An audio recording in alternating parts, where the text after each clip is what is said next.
Үзем өчен калган истәлек ядкар дип, аннан күчкән моң, аннан күчкән минем шушы татар телемне атар идем.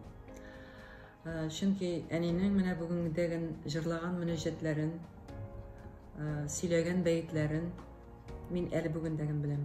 Әгәр дә инде оныкларыма шушыларны балаларым белән бергә оныкларыма күчерә алсам, мин буыннарга күчеп килгән шушы үзебезнең телебезне һәм моңыбызны байытуда, саклауда үземнең зур өлешем бар дип әйтер идем. Мин авылда үстем, Балык Үстәсе районы Яңарыш авылында. Әлбәттә инде безнең өйдәге татарча гына.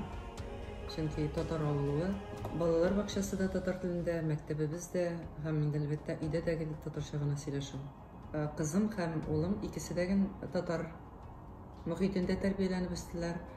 Икесе дә татар телендәге балалар бакчасына йөрделәр. Шуңа күрә алар бүген телне камил беләләр.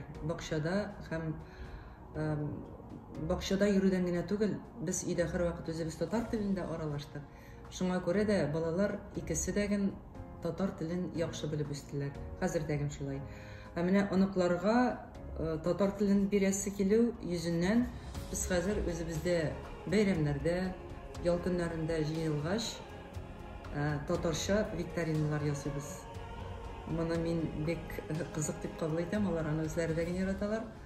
Монда инде онытылып барган сүзләрне кабатлап, менә моның мәгънәсен кем белә, менә бу татар сүзен әйтәбез дигән, русчага тәкъдим иткән, перевод ясаганда ничек була дип сорыйбыз.